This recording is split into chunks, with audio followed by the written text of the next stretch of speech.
All right, so here is lecture 4 for the next homework. And I just want to talk real quick about our table of contents because we ended with chapter 4 and we're going to skip to chapter 7.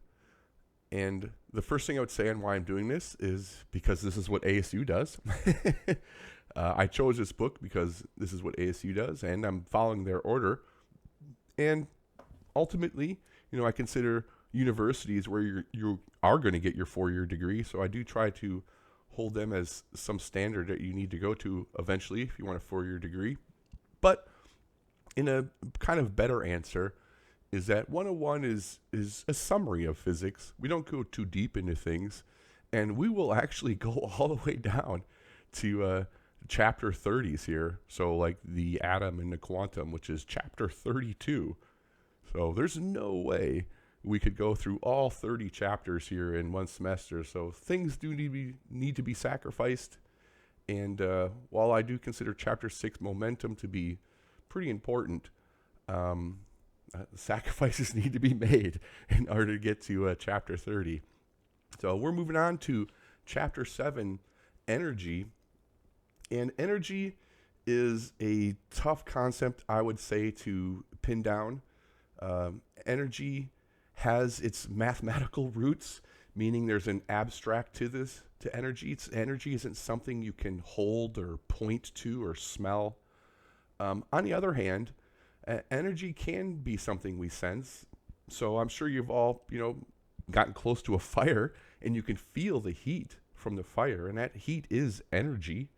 You can feel that energy making your body warmer as you get close to it. So energy, I think it's a tough concept to try to nail down physically. I can't point to anything and say that is energy, but you can feel the temperature effects from energy. And I think probably the best analogy for energy is just the gas tank of a car. If you have your gas tank on your car and you know that gas will take you a certain distance and no farther, once you're out of gas, your car is stopped. And this is a pretty good analogy for energy. That energy is some bucket that you have that describes what type of motion you can have. So, this energy, maybe it can take the car 300 miles. Well, this energy could never take the car, say, 1,000 miles. That energy, it just doesn't have a big enough bucket of energy to do that. And that's what we consider energy. Gas is technically energy. We'd say this is potential energy, and it burns that energy and it turns it into motion of the car. But energy, given in units of joules, in honor of James Joule. And just going through the introduction here, they don't mention James Joule. And so I just thought I would just say really fast, American Physical Society, this is the main place you'd go for physics journals, has a nice article about James Joule. He published his paper in 1849, and he was the one that really brought the idea of energy into modern physics, and that's why we give him credit for the unit, Joule. Something else I thought that was interesting, and look at Wikipedia, has down here known for disproving caloric theory, and caloric theory was the original idea for heat. They thought heat flowed like a liquid, and it was called the caloric theory, and the unit of energy was the calorie. And the calorie is a word that still sticks around today. Food and your consumption of food is usually measured in terms of calories. And calorie actually comes from this outdated theory called the caloric theory. And some of the words of it still hang around, though, like the calorie. But Joule, in his paper, was really one of the people that showed that heat couldn't be a liquid like this with his experiments. And this is why we call the unit of energy joule. It's just a kind of way to honor this person's work. And let's actually work. Work is the next next section here. So I guess that kind of threw me off here. Work in physics isn't, like the way we use the word work in modern day. If you push on some object, if you're going to push on it, you can feel your muscles do work. If the object's real heavy, you might even start sweating and stuff. You can feel this something you're expending to move this object. And what you're expending is energy. And again, energy I do think is kind of hard to pin down on exactly what it is in our universe. But when you push a block, it's real heavy. You can feel your muscles all aching and maybe sweating. Well, you're burning energy. And that energy you put into the object to move it. And we call this work. When you push an object or some object moves by a force, specifically a force is applied. And in its simplest form, this is just force times whatever distance you push it. And in the simplest form, I mean that force is always constant here. And there is a calculus definition for work, but it simplifies if force is constant. And that's what we'll be dealing with. All our forces are just a constant force. Like I'm just going to push for 10 newtons, say a distance of 2 meters. So, if I have a force that's 10 newtons and I push at a distance of 2 meters, then I've done 20 joules of energy on that object. And that object will respond to this. So in some way, you could say I'm filling this object's gas tank. When I push this object, it's like filling the gas tank with energy, and now that object can do something with that energy. And I'm going to skip, I'll come back to power and potential energy. I'm just going to go right to kinetic energy here, though. So when we push on this object, we expend our energy. The energy we expend is specifically defined by force times the distance you push it. And what happens to the object? Well, the object gets something we call then kinetic energy. And this is equal to 1/2 mv squared. Again, something that comes from the math of things that we get that. But any object that's in motion has kinetic energy. And just to say this again, because, if I could point to something that was kinetic energy, I would say it. But, when an object's moving, there's nowhere to point to say where its kinetic energy is. It's simply an object moving has kinetic energy. If an object doesn't have kinetic energy, then it's not moving because its velocity would be 0. And the amount of kinetic energy also depends upon the object's mass. So if you want to get an object moving with some velocity, it's going to take more kinetic energy if that mass is higher. And that should all make, kind of an intuitive sense to you, or at least something you've experienced in the real world, that something with less mass is easier to push than something with a greater mass. Because remember, mass ultimately is a measure of resistance to motion. And that's also here in kinetic energy. And so these are already, even though these both have units of joules, all energy has units of joules, there is, we say, different forms of energy. And we have the energy of motion, which is kinetic energy, something you'll want for the homework, 1/2 mv squared. And then the energy when there's a force applied, we call that work then. When a force is applied over some distance, you're giving that object energy, and we call that work. And again, both of these are units of energy. They're just different types. The energy comes from applying a force, and then the energy of motion. So for instance, let me just take these numbers I have, and let's say I push this block for 10 newtons over 2 meters. That's 20 joules of work. Well, what happens to all that work? Well, that work, assuming there's no friction here, all of that work will go into kinetic energy. So all of this work I have that I'm pushing onto this box here, will turn into kinetic energy.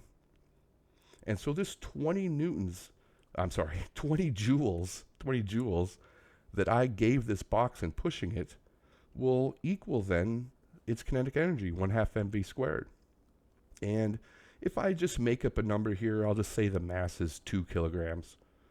If I just make up a number for the mass there, and I just plug that in, 1/2 times 2 is just going to be 1.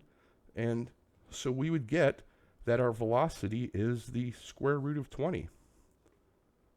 So if I pushed an object with a constant 10 newtons over a distance of 2 meters, I'm giving this object 20 joules of energy, and the object will respond by moving with kinetic energy. And all that energy I put in goes into the motion, and then we can solve for what velocity that object will have then, once it has that energy.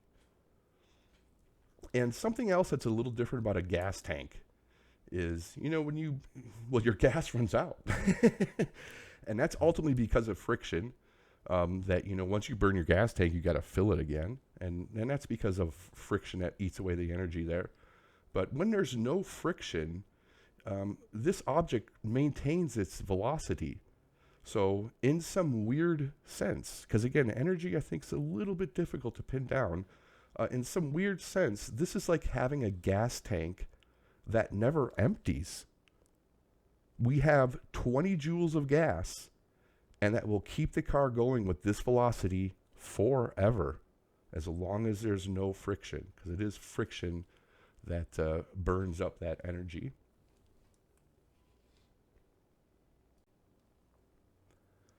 And let me just, I guess, kind of summarize that again. So, important things to know here. Work.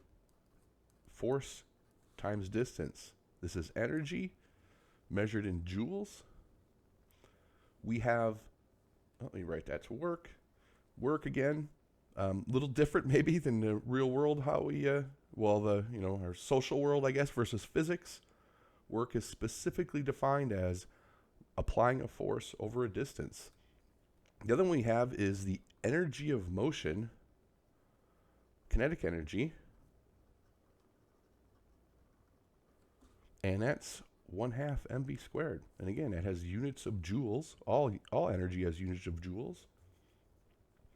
And through some math, it can also be shown that the work you do in an object, so the force you apply over a distance, will equal your change in kinetic energy. And just to say it again, if I haven't before, the delta symbol in math is specifically defined as final minus initial. That is how it's defined. So if you just prefer writing final minus initial, that might be easier. And so I am changing the order up a little bit on how the book presents things. So they first talk about work, and here they say it's force times distance. Force has to be constant there. And then it went down here to kinetic energy, and here we have kinetic energy is 1/2 mv squared. And just showing about how objects move. And then I went to this called work energy theorem. That's actually what this is called right here. This is the work energy theorem. And it's just saying that the amount of work you apply is going to equal the change in kinetic energy of that object. And just go back to me pushing a box here. The box started out at rest, so it had initial kinetic energy of 0 because it started at rest. And then I pushed on it, and it had some final kinetic energy. And everything I just did here, you can see I have right here, work equals KE. This is technically final minus initial, but the initial energy was 0 because it started from rest. And so we get work is equal to kinetic energy there. But overall, the bigger picture is work equals the change in kinetic energy. So just in case we have a problem maybe where the kinetic energy doesn't start with 0, we would need to account for that there. And I'll agree with the mouse here, an awesome rule of nature. I'll take that one as correct versus the last time the little mouse said the sum of forces equals zero is the law of nature. That one I would disagree with. Sum of forces equals ma. And here's something interesting at the end.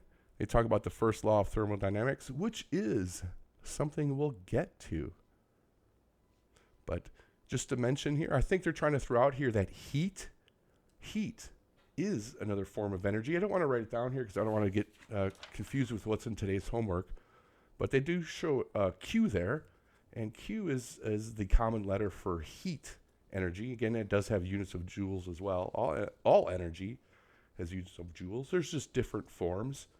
Another one, again, not in our book here, but Einstein, E equals mc squared. Again, energy in units of joules here. This is the energy of mass itself. How much energy does a piece of mass have? And that's another form of energy. But those are more exotic stuff. For our homework, it is this. And potential energy is where I want to go to next here. So again, I don't quite like I don't at all like the order of how they're presenting things here. But our Earth, let me save this piece of paper here. But Earth technically has a changing gravitational field, meaning the farther we go out, the weaker it gets. But at the surface, for our tiny scale as human beings, it's constant for us. And if the force is constant, we can use this simple formula for then the work done by gravity if we take gravity to be a constant force. And force for gravity is mg when we take it to be constant, and we can just plug that in. And so we get the work done by gravity then is mgd. D being the distance you are from the surface. And this is also called potential energy, which is the name of this section here, potential energy. And there are also different potential energies. So this is not in our book, but like a spring. When you compress a spring, that also has potential energy. And there's potential energy from other fields like the electric field and the magnetic field. So this is the potential energy of the gravitational field, and we call that potential energy due to gravity. And we'll be using this here. But let's take an example here. Now remember, D is the distance from the ground. Distance from the ground. So let's say that this is 10 meters, this cliff here. And we're just going to drop an object. And let's say its mass is 2 kilograms. Well, when we let go of this object, it moves because gravity does work on it. If there was no gravity, the object wouldn't move. Gravity does work. And so we say that when this is starting off, it has an initial energy that's just from gravity. It has a mass, 2 kilograms, G is 10 for us, and then a distance above the ground is 10 meters. And so if we plug that all in, 2, 10, and 10, we would get 200 joules. That this object has 200 joules of energy. So its gas tank has a lot of gas in it, which means this object is going to move. And it's going to use this potential energy to move. And it'll fall and fall. And right as it hits the ground, of course, it'll stop after it hits the ground. But right before it hits the ground, it's used up all its potential energy. Because now the distance is 0. And so the work done by gravity is 0. It won't do any work anymore because it's hitting the ground. But all of this energy, we now would say is a final energy here. All that energy goes into motion. That motion being kinetic energy. And then when we equate these two, we say the initial energy equals the final energy. this is then their last part they're saying here, conservation of energy.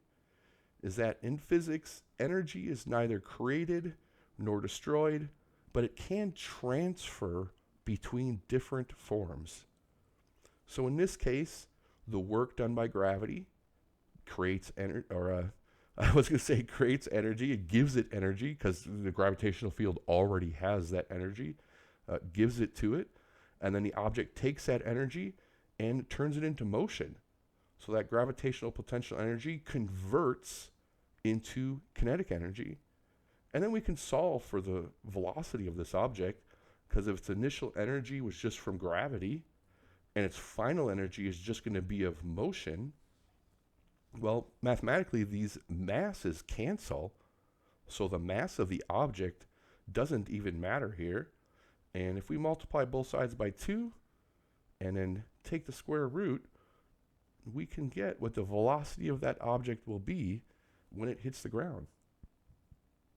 And we did something similar to this with the equations of motion in an earlier homework. Energy, the truth is a more powerful way of doing physics today. A lot of physics is done in analyzing energy, and there's a lot of reasons for that. But if you're just wondering why we're kind of doing maybe a same problem again, and it's because energy can solve all those problems that we did with motion before. And energy is considered today to be the more powerful way of doing things in modern physics.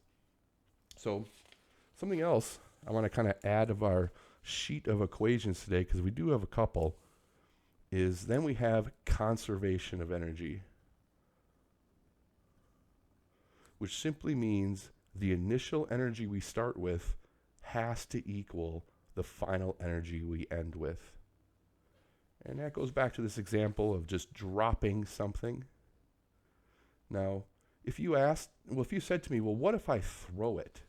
What if I throw it down instead of just dropping it? Well, if you'd throw it down, and this mass will still say has 2 kilograms, if you throw it down with some velocity, some initial velocity, and I'll just make something up, say 5 meters per second. And then we would say, well, your initial energy here is still going to be from the potential energy from gravity, which is mgd. I put an h there. It really doesn't matter too much, but I do want to be consistent. And let me just write that again, since that looks bad.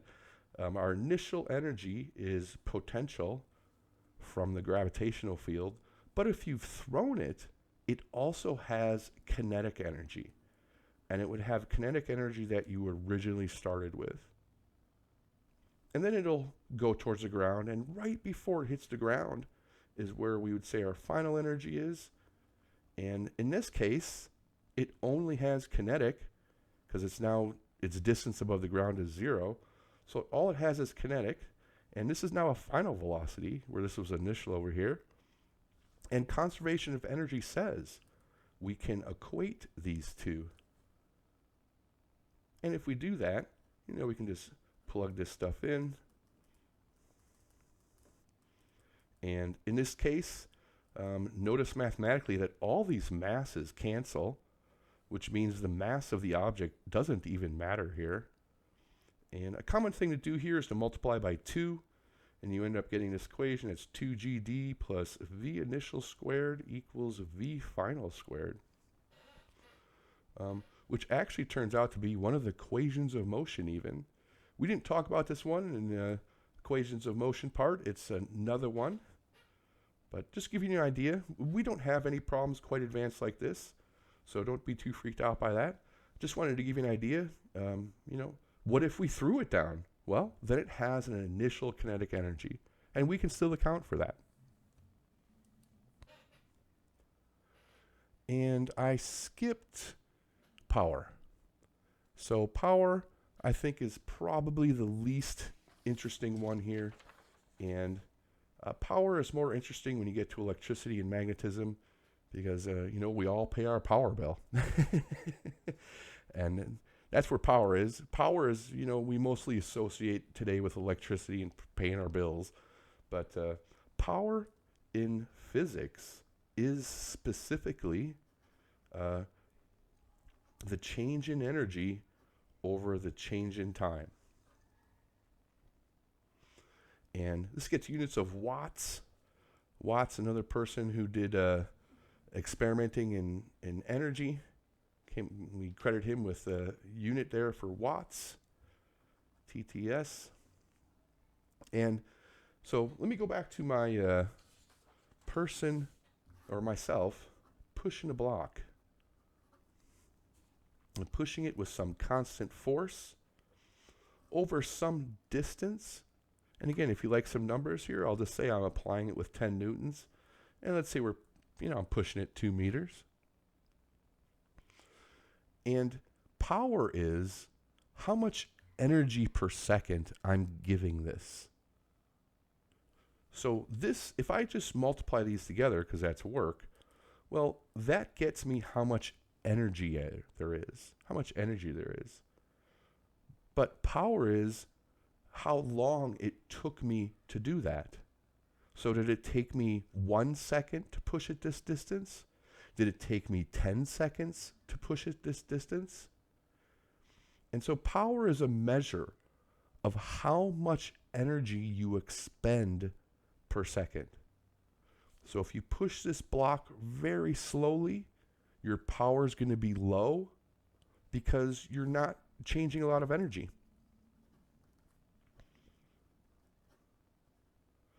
I'm sorry, let me say it again.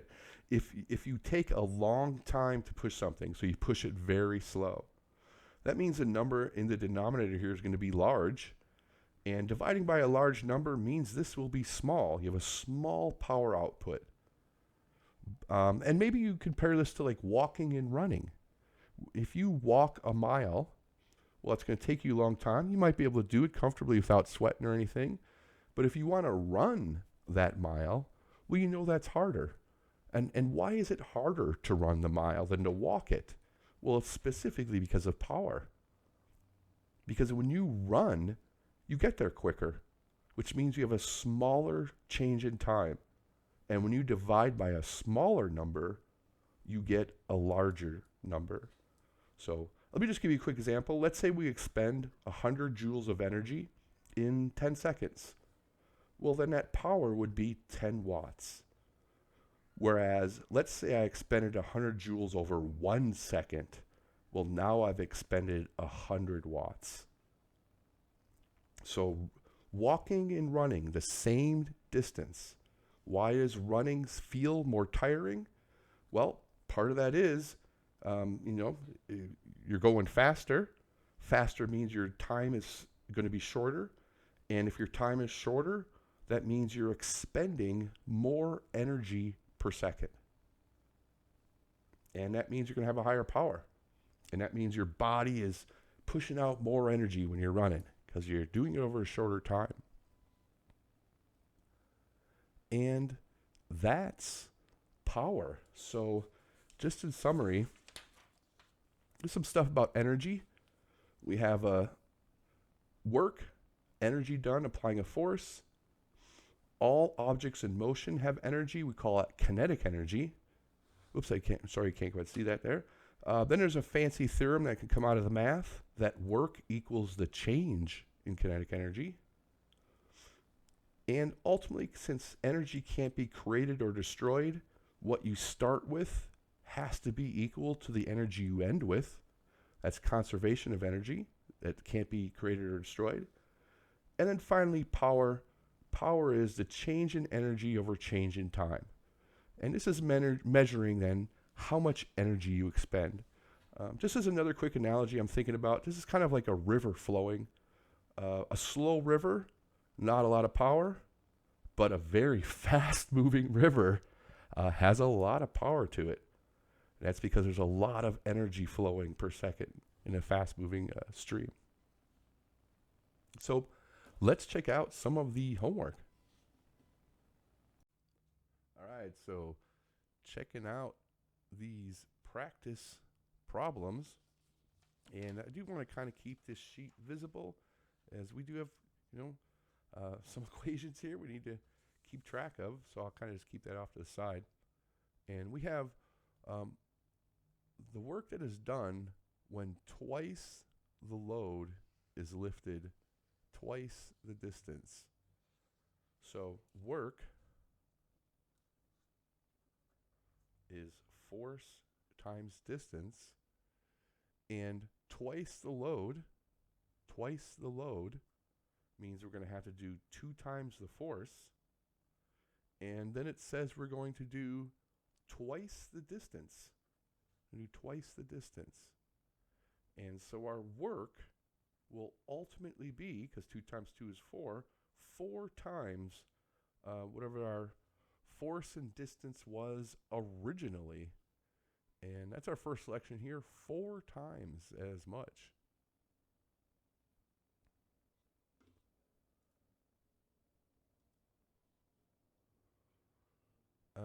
I did check this one earlier, that's right. I might as well just say it since I did check this one. Does twice as much work on a body mean twice as much change in energy? So let me just do this one. So again, we're starting with work is force applied over some distance. And they're saying if the work is doubled, if we have twice as much work, does this mean twice as much change in energy? And it does, because we're doing twice as much work, and work is energy. So this is twice as much energy. And I just thought that was a kind of a strange question. That's why I just had to check to make sure they wanted yes there. They're basically, because work is energy. Work is just a specific type of energy, specifically force over a distance. That is work. So when one does twice the work, all right, so let's check out this again. So they're telling us now if we do twice the work in twice the time, so they're going, all right, they're going for power here. So let's look at our power. Power is change in energy over change in time. They're telling us our change in energy here is just work over some time value that they're maybe you're not going to give us, but they says when one does twice the work, so now I'm going to have twice my work in the numerator here,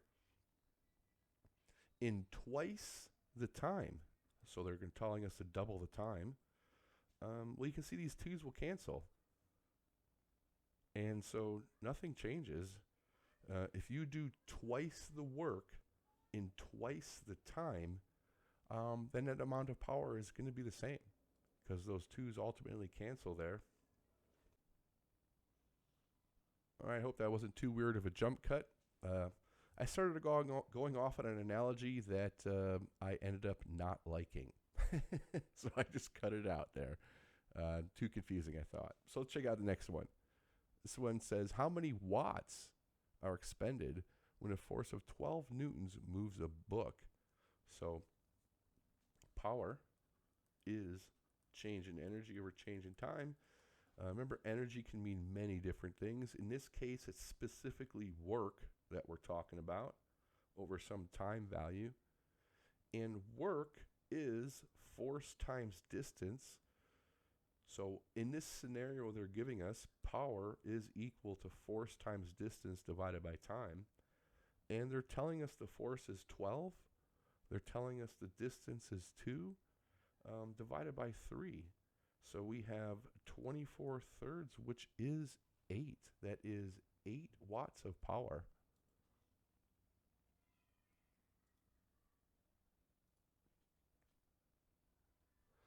So what do we got? A sack is raised a certain distance in a construction site and therefore has potential energy relative to the ground. Okay? So they're saying I've got some sack raised to some height, and potential energy from gravity is mgd. So this object now has some energy to do something, or it'll just hang there if you don't let go of it. That's why we call it potential energy, because it's not going to do anything until you let go. But once you let go, it's going to fall to the ground because it has energy to do that. So in some sense, it's like your car with a full tank of gas, but I guess the car's not on yet. Your car has potential to move, but you got to turn it on.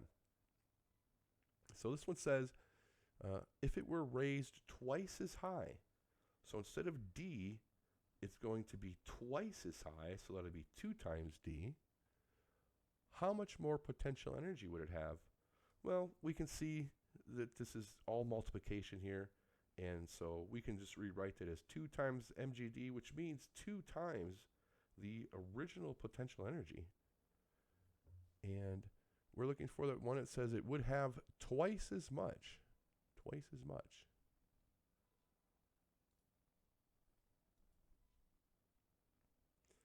An object of mass 1 kilogram is moving to the right in a straight line on level surface, slows down from 4 meters to rest. What is the work? So here's where we're going to go to the work kinetic energy theorem. And, you know, if you're sitting at home thinking, oh, how am I supposed to know that? Well, I would say the key words are, they said work and kinetic energy. And if they say those two things in a sentence, they're probably going to want you to use this connection between work and kinetic energy. So that's what I would say would be the kind of signal there, how you're supposed to know when to use this. Look for these words, work, kinetic energy, and then chances are that's what you're going to have to use. And the work is the change in kinetic energy. So let's see what they're telling us. And just to be more specific, again, this math delta symbol is specifically final minus initial.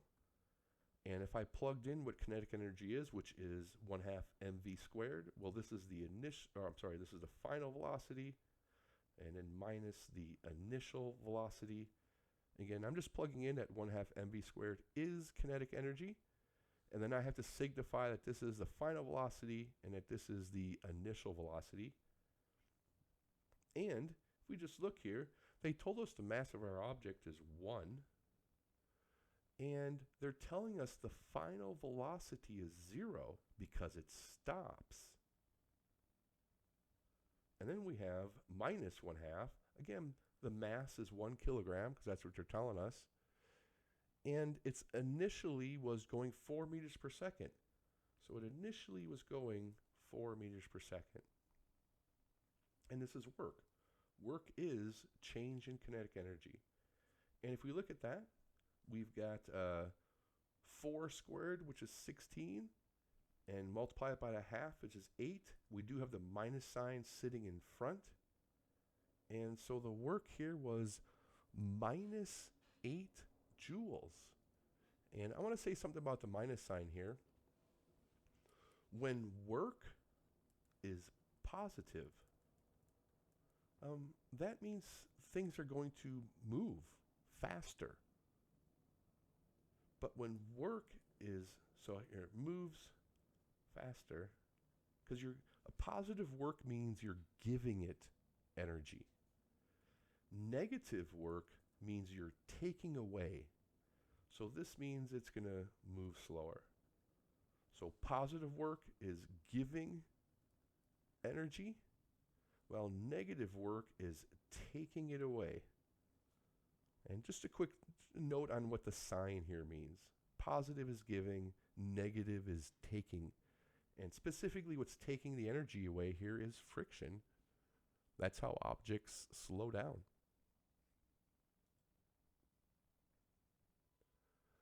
And so they're telling us here that work equals force times distance, okay. And I'm guessing we're going to need that since they tell us. So I'll just write it down. It says calculate the work done. We have a force of 4. Moving a block 1.4. All right, well, I'm just going to plug it in and multiply that in my head there. 5.6.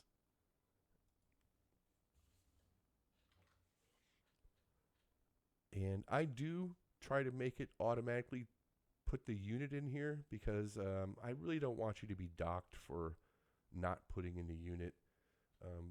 But the unit for all energy is joule. And the last one, see what that is. This one says Belly flop Bernie, all right? Dies atop from a tall flagpole. Wow, that's risky. Okay. Well, here is belly flop Bernie at some distance that he started with, a tall into a swimming pool below. His potential energy at the top. So right here where he starts his belly flop, they're telling us the potential energy is 8,000 joules. And it wants to know what is his kinetic energy when his potential energy reduces to 1,000. So they're telling us the potential energy at some point is 1,000 joules, which means belly flop Bernie hasn't hit the ground yet because he still has gravitational potential energy. Now, it doesn't say this, and I know this can be something that's confusing with physics, but they don't say here that he starts from rest. It is supposed to be assumed that he starts from rest. And how do I know that? Because the problem wouldn't be solvable if that wasn't true, is how I know that at least. But I know from the student's point of view, that can be tough sometimes. How do I know? If when most people dive, they kind of jump up. So that can be, it is a challenge, I think, with physics sometimes. I always try to tell my physics students as we're talking about stuff is that the world is more complicated than what I'm describing here. You know it is because you live in the world. But, those complications require more depth to go into. And that's for, people that want to go into Physics 121. So, if you're feeling, man, I'd like to learn more about physics, well, that would be 121. And remember here, we're just trying to keep it straightforward. The world is more complicated than what we're talking about, but we're just a quick summary. And it's something I like to say because I know this type of assumption here can be difficult to make sometimes when the book doesn't say it at all. And you can always email me and ask me, and I'll definitely tell you to help you out with how to get through solving some of these. So there is some final velocity when Bernie's at this point. And the reason I'm drawing these things out is because this is the initial energy where Bernie just fell off the diving board. And then this is the final energy. And conservation of energy says these two have to equal. So they're telling us that he has an initial potential energy. And we're assuming there's no kinetic, that the initial velocity is, again, he's just falling off this flagpole. He's not jumping or anything. And then at this point, he's still some distance above the ground. He still has some final potential energy, but Bernie's moving. And remember, objects in motion always have kinetic energy. And so we're kind of building up this math statement is what we're doing. And they told us the initial potential is 8,000.